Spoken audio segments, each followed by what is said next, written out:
Hello, my name is Sung Mo, and I am a second-year FPMRS Fellow at Northwestern University, Chicago, Illinois. Today, I'm proud to present our study titled Gender Differences in the Prevalence and Risk Factors of LUTS in Older Chinese Americans. I would like to thank ICS and the entire planning committee for allowing us to present our work. I have nothing to disclose. Lower urinary tract symptoms are highly prevalent and have profound effects on both men's and women's quality of life.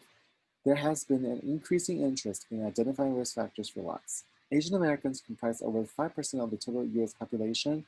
Of this highly heterogeneous population, people of Chinese origin make up the largest subgroup with an estimated total population of over 5 million in the US.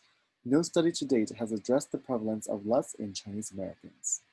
The objective of this study was to examine the prevalence of LUTS among a community-dwelling cohort of older Chinese American men and women.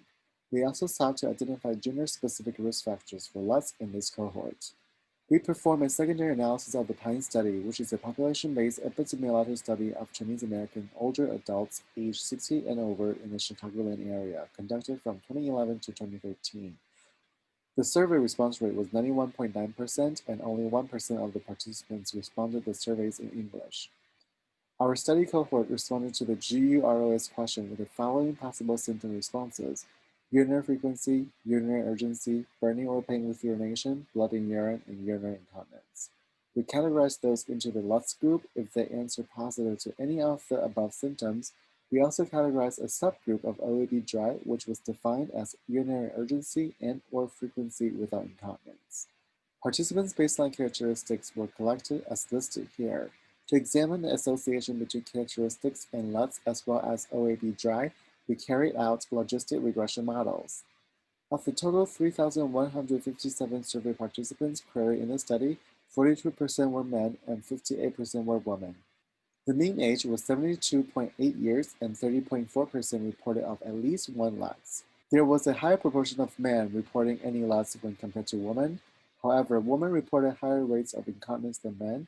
When comparing participants with OAB dry, more men met the OAB dry symptom criteria than women. Here, we present the differences between men and women who reported any LUTS and OAB dry symptoms.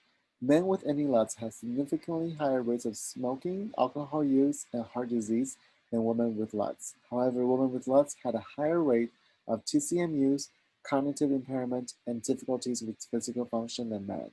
Additionally, women with LUTS also endorsed higher rates of anxiety, depression, and osteoarthritis when compared to their male counterparts. Similar gender differences in the associated comorbidity conditions were also noted when examining specifically the OAB dry subgroup. Here is the multivariable logistic regression analysis used to evaluate LUTS while controlling for these listed potential risk factors. In the total cohort with both men and women, female gender, being married, and smoking were found to be associated with lower odds of reporting any LUTS, while frequent TCM use, heart disease, and anxiety were most strongly associated with increased odds of reporting any LUTS in the general population. Controlling for the same variables, we analyzed the male and female cohorts separately in order to examine whether there are gender differences in those reporting LUTS. Again, we found being married was protective only for women with LUTS, but not for men. Depression was also strongly associated with LUTS in women, while anxiety was associated with LUTS in men. Frequent TCM use was the only factor that was significantly associated with increased odds of LUTS in both men and women. Other gender-specific factors that were associated with the increased odds of LUTS in men but not women included hypertension, heart disease, and practice of Tai Chi. When analyzing the OAB dry subgroup, most associations were similar to those found in LUTS. However, smoking was found to be protective only in men who reported OAB dry symptom. This is the first study to address LUTS in community-dwelling older Chinese Americans. Gender-specific differences were noted in factors associated with LUTS and OAB dry. However, we found TCM use to be the only common factor associated with LUTS in both genders. Expanded research on LUTS is needed in order to better understand the complexity of lower urinary tract symptoms in the increasingly diverse population across the US. Here are our references. Thank you again for the opportunity to present this work, and I would be happy to answer any question.